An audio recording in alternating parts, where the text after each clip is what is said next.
পায়েসটা ফুটে উঠতে ওভেনের নবটা বন্ধ করে দিলাম। নলেন গুড়ের একটা মিষ্টি গন্ধ ছড়িয়েছে সারা ঘর জুড়ে। দারুণ খুশি হয়ে জোরে ডাকলাম, দোয়েল মা তাড়াতাড়ি এসো, হ্যাপি বার্থডে। আমার কথা হলো ডাইনিং এর দেওয়ালে ধাক্কা খেয়ে আবার ফিরে এলো। দোয়েল সাড়া দিল না। হঠাৎ মনে পড়লো দোয়েল তো আর আমার সঙ্গে থাকে না, মায়ের সঙ্গে মামার বাড়িতে আছে প্রায় 6 মাসের বেশি হয়ে গেল। গত বছর মেয়েটার জন্মদিনের 1 মাস আগের থেকে মাম্পি আমাকে পাগল করে দিয়েছিল। মেয়ের 5 বছরের জন্মদিন সেলিব্রেট করার আয়োজন কি হবে, কিভাবে হবে, কাদের নিমন্ত্রণ করা হবে, কি রিটার্ন গিফট কিনতে হবে, এসব নিয়ে। মেয়ের স্পেশাল আবদার ছিল আমার জন্মদিনে বাবাই পায়েসটা রান্না করে দেবে। আমি আবার চিরকাল রান্নায় গবে। মেয়ের মুখ চেয়ে অগত্যা ইউটিউব দেখে জীবনে প্রথমবার পায়েস করেছিলাম, তাও কম দুধ বেশি চাল। তাই দেখে মামির কি হাসাহাসি। প্রমিস করেছিলাম পরের বছর সেরা পায়েস করে সেরা রাঁধুনির প্রাইজটা আমি ছিনিয়ে নেব। স্মৃতিগুলো মনে পড়তে একটা দীর্ঘশ্বাস ফেললাম। মাত্র 365টা দিন, অথচ আমার জীবনটা 360 ডিগ্রি ঘুরে গেছে। তবে যাই হয়ে যাক, আজ মেয়েটার সঙ্গে আমি কথা না বলে থাকতে পারবো না। মাম্পি আমাকে যতই অপমান করুক সহ্য করে নেব, তবু বছরকার দিনে মেয়েটাকে একটা ফোন করব। টেবিল থেকে ফোনটা নিয়ে পায়েসের বাটিটা সামনে রেখে একটা ভিডিও কল করলাম মাম্পিকে। কিছুক্ষণ রিং হওয়ার পরে রিসিভ হলো। ক্যামেরার ওপারে দোয়েল। মাম্পি হয়তো বুঝতে পেরেছিল আজকার দিনে আমার ফোন আসবে, তাই একেবারে মেয়েকেই বসিয়ে দিয়েছি। আমি পায়েসের বাটিটা দেখিয়ে দোয়েলকে বললাম, বাবার হাতের তৈরি নলেন গুড়ের পায়েস, একবার আসবি না মা? এবার কিন্তু একেবারে পারফেক্ট বানিয়েছিলে। দোয়েল খুব গম্ভীর মুখ করে বলল, তোমার সঙ্গে আমার কথা বলতে ইচ্ছে করে না বাবা। তোমার আর মায়ের মধ্যে যা হয়েছিল তা তোমাদের মধ্যে রাখতে পারতে। তুমি মাকে অপমান করেছো কেন? মা কত কাঁদছিল তুমি জানো? আই হেট ইউ বাবা। বলে দোয়েল কলটা ডিসকানেক্ট করে দিল। আর আমি হতভম্ব হয়ে বসে রইলাম। 6 বছরের একটা ছোট্ট মেয়ে, কাদার মতো নরম মন তার মনে তো এ সময় এসব কথা আসা উচিত নয়। তার মানে মাম্পি এ কথাগুলো ওকে বলতে শিখিয়েছে, অথবা ওর সামনে এসব প্রসঙ্গ আলোচনা করেছে। ছোট্ট বাচ্চা, হাজার হোক মা তো, হয়তো মায়ের কষ্টটা ওর কাঁচা মনে দাগ কেটে গেছে। কিন্তু মাম্পি টিচার হয়ে কি করে একটা ছোট্ট মেয়ের মনে এ ধরনের মানসিকতা তৈরি করতে পারে আমি ভেবে পেলাম না। অন্তত মেয়ের ব্যাপারে ও ভীষণ কেয়ারিং ছিল। আমি রিতম, হাই স্কুল টিচার। স্ত্রী মাম্পিও হাই স্কুলের টিচার। 7 বছর চুটিয়ে প্রেম করার পর বিয়ে করেছিলাম। 2 বছর পরে আমাদের সুখের সংসারে আরো খানিকটা খুশি উপচে দিয়েছে। দোয়েল এলো। একটা সুখী পরিবার চেয়েছিলাম, পেয়েওছিলাম। কিন্তু জীবনে সবসময় সবকিছু হয়তো ঠিক থাকে না। ঠিক 1 বছর আগের থেকে সমস্যা শুরু হলো। কোথাও যেন মাম্পির সুরে সুর মেলাতে পারছিলাম না। সংসারে কাজকর্ম, মেয়ের দেখাশোনা, আমার সঙ্গে সম্পর্ক সবই চলছিল আগের মতো। কিন্তু কোথাও যেন সুতোটা আলগা হয়ে এসেছিল। ফিল করছিলাম, কিন্তু বলতে অস্বস্তি হচ্ছিল। তাই আমারই হয়তো ভাবার ভুল মনে করে তেমন গুরুত্ব দিইনি।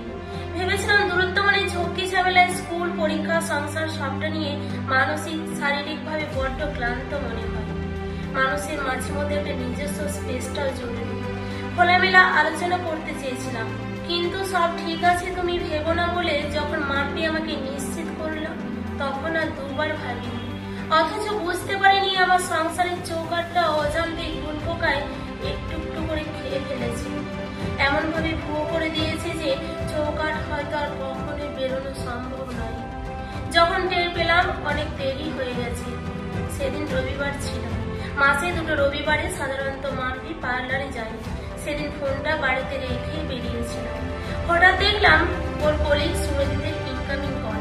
অন্যের ফোনে হাত দেওয়া অপছন্দ বলে প্রথমটা রিসিভ করলো, কিন্তু ক্রমাগত কল আসছে দেখে কোনো এমার্জেন্সি মনে করে দেখে রিসিভ করলাম। আর রিসিভ করতে সুরজিতের বদলে ওর ওয়াইফের গলা। ওর ওয়াইফ মালিনী আমাকে যা বললো তা শুনে আমার পায়ের নিচের মাটিটা কিছুক্ষণ যেন দুলে উঠল। সুরজিতের স্ত্রী মালিনীর কথায় 1.5 বছর আগে থেকে সুরজিৎ আর মাম্পির মধ্যে একটা ঘনিষ্ঠতা তৈরি হয়েছে, যেটা ওদের ভালো বন্ধুত্বের থেকেও খানিকটা গভীর। সুরজিৎ মালিনীকে অকপটে এই সম্পর্কের কথা বললে প্রথম মালিনী আপ্রাণ চেষ্টা করেছিল স্বামীকে এই সম্পর্কের থেকে বের করার জন্য। মাম্পিকেও নাকি অনেক বুঝিয়েছিল, কিন্তু কোনো কাজ হয়নি। এরপর স্কুল এক্সকারশন তাকিতে গিয়েও ওর সাথে বেশ কিছু ঘনিষ্ঠ মুহূর্তের ছবি মালিনীর চোখে পড়ে সুরজিতের গ্যালারি থেকে। আমার তখনও মালিনীর কথা পুরোপুরি বিশ্বাস হচ্ছিল না। আমার হোয়াটসঅ্যাপে ছবিগুলো পাঠাতে বিশ্বাসভঙ্গি যন্ত্রণায় বোধহয় নিজেকে সামলাতে পারিনি। না হলে যে মানুষ নিজের সোশ্যাল মিডিয়া থেকে এতটা দূরত্ব বজায় রাখে। ব্যক্তিগত জীবন কখনোই পাবলিক করা পছন্দ করি না। আমি কি করে মুহূর্তের রাগে যন্ত্রণার ছবিগুলো আপলোড করে পুরো ঘটনাটা পাবলিক করে ফেললাম আজও ভাবি। মুহূর্তের উত্তেজনায় কাজটা কি ঠিক করেছিলাম, নাকি এত বছরের বন্ধুত্বের সঙ্গে সঙ্গে খানিকটা অন্যায় করেছিলাম? আজ দোয়েলের কথাগুলো আবার নতুন করে ভাবাতে শুরু করলো। এই ঘটনার পর অনিবার্য ফল হিসাবে চিরকালের জন্য মাম্পি মেয়েকে নিয়ে বাবার বাড়িতে চলে গেল। তাও মাস 6 বেশি হয়ে গেল। অনেকেই হয়তো বলবেন প্রত্যেক মানুষের নিজস্ব আত্মসম্মান আছে, আমার এইভাবে হয়তো সোশ্যাল মিডিয়ায় ব্যক্তিগত ছবিগুলো আপলোড করে দেওয়া ঠিক হয়নি।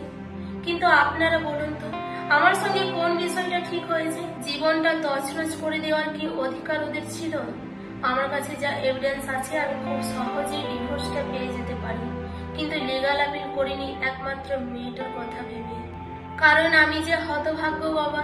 আমি জানি মা হিসেবে মাম্পি মেয়ের কাস্টাডিটা পাবে। ও হয়তো ভালো স্ত্রী হতে পারেনি, কিন্তু এটা আমি কখনোই অস্বীকার করতে পারবো না যে ও সত্যি ভালো মা।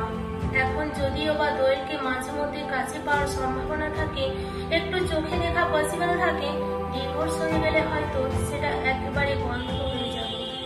বাড়িতে অনেক আত্মীয়রা বলেছিল সারা জীবন পড়ে আছে, কত মানুষের তো কত কিছুই হয়, সবটা মিটিয়ে নিয়ে আবার একবার কি ভাবা যায় না? অন্তত মেয়েটার কথা ভেবেছিলাম, মন সাইলাইনি।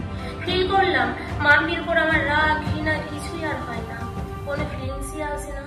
জোর করে নিজেকে সরাতে হয়নি, কখন যেন অজান্তে মনটা দূরে সরে গেছে। যখন ছিল খুব জড়িয়ে সরিয়ে ছিল, যখন গেছে তখন একেবারেই মরে গেছে। 12টা বছর পর যে বিশ্বাস ভেঙে যায়, সে বিশ্বাস শুধু মেয়ের মুখ চেয়ে ফেরানো মুশকিল। যে সম্পর্কে সুখ ছিল, প্রাণ ছিল, সে সম্পর্ক মরে গিয়ে আর পুনরায় জীবন দেওয়া আমার পক্ষে সম্ভব নয়। আমি অবহেলা মেনে নিতে পারি, অপমান সয়ে যেতে পারি, কিন্তু বিশ্বাসঘাতকতা পারবো না। জীবনের পথে চলতে চলতে কত মানুষের সঙ্গেই তো আমাদের পরিচয় হয়। বিশেষ বিশেষ কোনো মানুষকে আমাদের কখনো কখনো ভালো লেগে যায়, কিন্তু ভালো লাগাটা যেন ওইটুকুতে সীমাবদ্ধ করা যায় না। প্রায় 1 যুগ সঙ্গে থাকা মানুষটাকে দুদিনে ছুঁড়ে ফেলতে আমাদের কেন বুক কাঁপে না? এত ধৈর্যের অভাব, এত লালসা, এত তাড়না কিসের? কেন ভাবি না এক মুহূর্তের ভুলের মাসুল সারা জীবনের জন্য কতগুলো মানুষকে করতে হবে? সুখ দুঃখ মাথায় নিয়ে উল্টো দিকের মানুষটা যদি লয়াল থাকতে পারে, আমি কেন পারি না? সবাই বোধহয় ঠিকই বলে, হাতের উপর হাত রাখাটা সহজ হলেও হাতে হাত রেখে হেরে যাওয়া অত সহজ নয়। সবাই ভার বইতে পারে না, কেউ শুধু গড়তে আসেনি, কেউ শুধু ভাঙতে আসে, আবার কেউ নিজে হাতে সুন্দরভাবে গড়েও সবটা বিচ্ছিরিভাবে তছনছ করে দিয়ে চলে যায়। সবচেয়ে কষ্ট দেয় শেষের জল, না জীবিত, না পুরোপুরি মৃত, না গোটা, না ভাঙা, একটা কঙ্কালের মতো সম্পর্ক নিয়ে বেঁচে আছে এক হতভাগ্য বাবা। কি করা উচিত বলুন তো?